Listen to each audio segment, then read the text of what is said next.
Side effect of anti-TB drugs. Alam niyo ho ba na ang anti-TB drugs ay o gamot ho sa TB ay napakarami hong side effect. Actually, may pasyente ho kami dati na talaga hong nagsusukat na hihilo, no? Sama ho ng pakiramdam niya pag iinom siya nito. Kaya actually, hindi niya ho na-tolerate. Pumunta ho siya sa amin to find out if may alternative drug para ho sa gumaling siya sa TB. No? Ito pa naman ho, iniinom with an empty stomach in the morning. So, ang first line ng anti-TB drugs, INH, so isoniazid. Ito ho ay hepatotoxic. So, nakakataas ho ito ng mga liver enzyme tulad ng SGPT and SGOT. At saka nagkukos ho ito ng pamamaga ng liver, hepatitis. Peripheral neuropathy. Yun ho bang tingling sensation and numbness, burning sensation sa kamay at paa. At pwede rin ho itong mag-induce ng lupus, no? GI upset, ayan, sa stomach, gastric irritation. At CNS effect, so dizziness, memory loss, psychosis in rare cases. Akalain niyo po yun, ano? Pwedeng masiraan ng ulo, although rare cases lang. Rifampicin, pareho ho, ito ho ay hepatotoxic, pwede ho kayong manilaw. Ito ho ang nakakakos ng red-orange discoloration ng ihi. Nagkukulay ho red-orange ang ihi. At may flu-like symptoms tulad ng fever, chills, muscle pain. Nakakababa din ho ito ng platelets, so low platelets. We call it thrombocytopenia. At saka, siyempre ho, mababa ang platelet, increase ang bleeding risk. Pag nasugatan ho kayo, matagal maghilom. Drug interaction, nare-reduce ho ang effectivity ng mga nagpipills, oral contraceptives, at yung mga warfarin, blood thinner. Pyrazinamide, ganun din ho, toxic din ho ito sa liver. Nakatataas din ho ito ng uric acid, kaya nakaka-trigger ho ito ng gout attack, no? Arthralgia, joint pains, at GI upset, gastrointestinal upset. And ethambutol, so ayan, sa mata ho, optic neuritis, kakaroon ho kayo ng blurred vision, magkaka-color blindness ho kayo, but nahihinto naman ito pagka in-stop yung treatment. Also peripheral neuropathy and hyperuricemia. So, hindi ho biro. At kung mapapansin niyo ho, lahat siya may tama ho sa liver. Kaya, isa ho sa nakakapag-cause ng taas ng SGPT and SGOT o nakakasira ng liver is pag-inom ng anti-TB drugs and also yung pag-inom ng statins. Although mas less severe ho sa statins, mas matindi ho pag sa anti-TB drugs. Pagka hindi na ho tinalaban ng first line of anti-TB drugs, kasi ho pinutol-putol ng pasyente, kumbaga naging resistant na po, second line of anti-TB drugs na po ang gagamitin, which is streptomycin. Nakakabingi ho ito, tsaka toxic din ho ito sa kidney. At yung pangalawa, yung mga mycin, kanamycin, amikacin, capreomycin. Kapareho din ho ito ng streptomycin na may ototoxicity sa tenga at kidney toxic. Pangatlo, fluoroquinolones, which is moxifloxacin and levofloxacin. Nagkokos ho ito ng tendonitis and tendon rupture. So yung mga joints po. Sa ECG, meron ho itong prolongation ng QT. CNS effect, ayan, pwede itong mag-cause ng seizure, confusion, and hallucination. Another second line is ethionamide, severe gastrointestinal side effect. Ayan, hepatotoxic na naman po at pwedeng mag-cause ng hypothyroidism. Cycloserine, ayan, CNS toxicity, depression, anxiety, psychosis, seizure. Linezolid, nagkukos ng bone marrow suppression, peripheral and optic neuropathy at lactic acidosis. Bedaquiline, QT prolongation risk, or ang matindi po fatal arrhythmias and hepatotoxic again. So, kung napansin nyo, first line of anti-TB drugs and second line of anti-TB drugs, lahat to ho, may tama sa liver.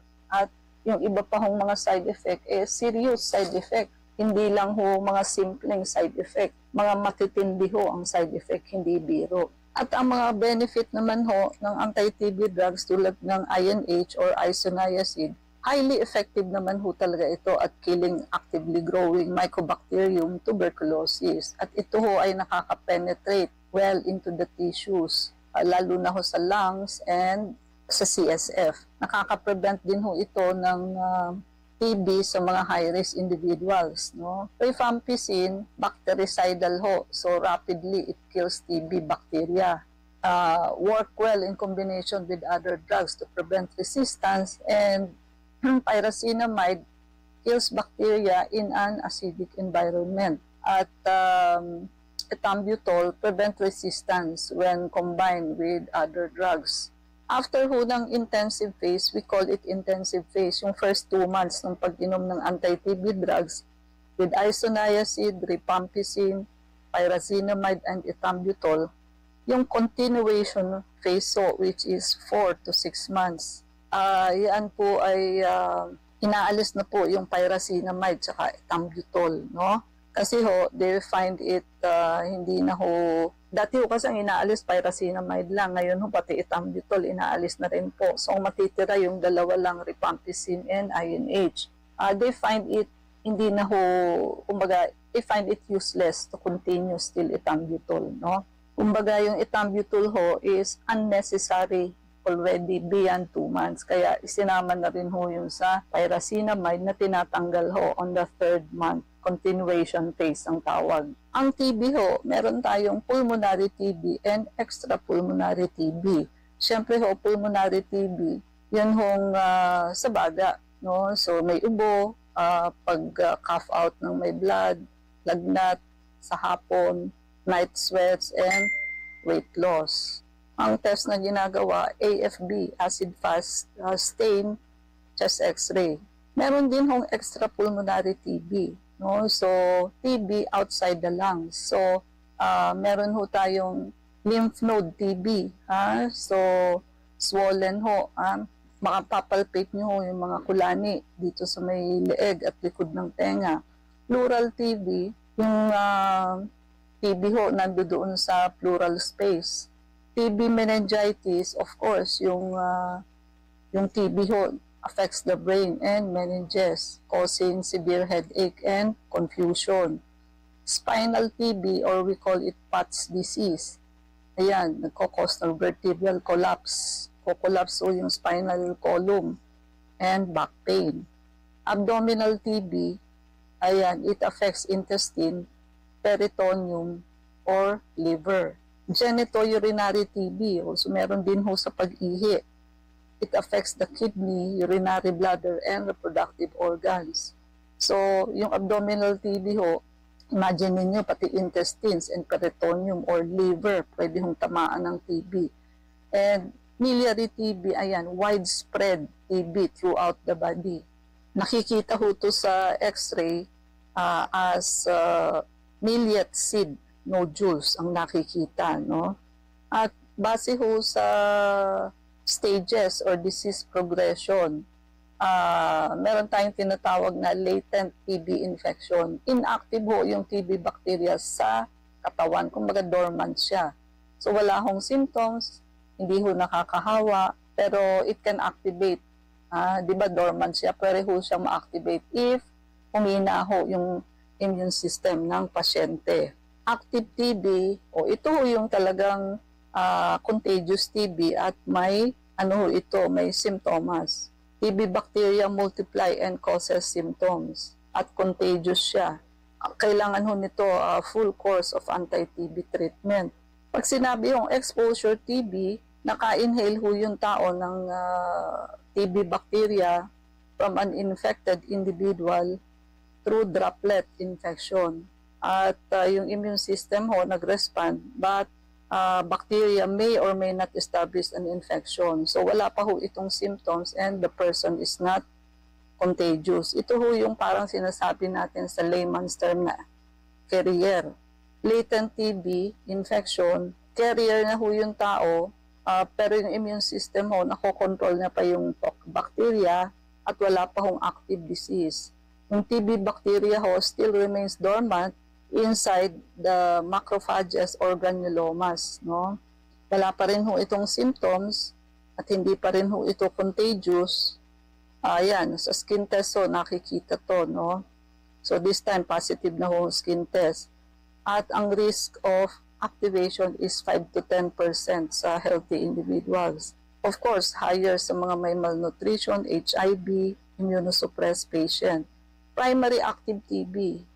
So hindi na ho, fail na ho to contain the bacteria sa immune system. They allow them to multiply. Nagpaparami na ho sila. So contagious ho sila. Can develop immediately after infection. No?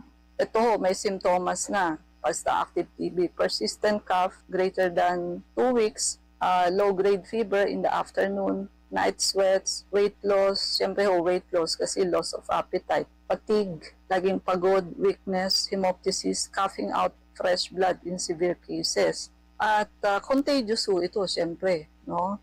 Secondary TB or reactivation TB, pagka ho yung latent TB reactivates due to a weakened immune system, at ayan, mas common ho ito sa mga may HIV, diabetes, cancer, malnutrition. And ang simptomas ho nito similar to primary active TB. But pwede hong mas severe. Common sa adults ho and highly contagious if pulmonary TB. Miliary TB, yan na nga ho, disseminated miliary TB. Widespread TB infection ho, ito buong katawan. Nag-i-spread ho yung TB sa bloodstream at nakaka-apekto ho ito, multi-organ, lahat ho ng organ, pati ho sa spine and sa brain, at ito ho ay severe and life-threatening ho talaga if untreated. So kung makikita nyo ho, karamihan ho kasi sa doktor nagbibigay ng anti-TB drugs but they forgot to give something for the liver, to protect the liver. So, kadalasan ho, nahaharm yung liver. Yung kwento ko nga ho sa inyo, na yung isang manginginom ho sa probinsya, nag-positive ho sa x-ray. Pagkatapos ho, ayun, nagsuka ng dugo. No? Kasi binigyan lang ho ng anti-TB sa center. So, siyempre ho, hindi naman nakuhanan ng history. So, hindi alam na may liver cirrhosis. So, ang ikinamatay ho, yung pag-inom ng anti-TB drugs, yung pagsusuka ho, o pag-cough out ng maraming fresh blood, tuloy-tuloy. So, yun nga ho ang diferensya. Dapat ho, sa health center, ang magbibigay lamang ng gamot doktor, hindi ho pwede yung mga tao-tao lang sa center.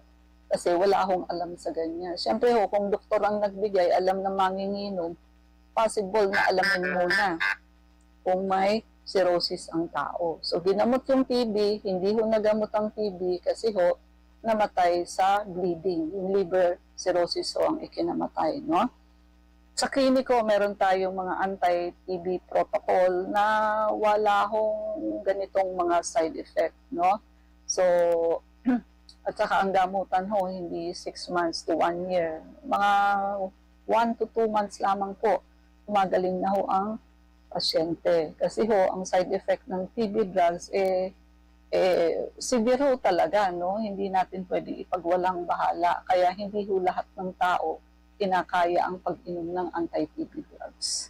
And wake up call po sa mga may diabetes and sa mga gusto kong pumayat. May bago ho tayong napaka-effective na treatment. Sigurado kong maibababa ang sugar nyo agad. At yung mga gustong pumayat, talaga hong papayat kayo without any effort.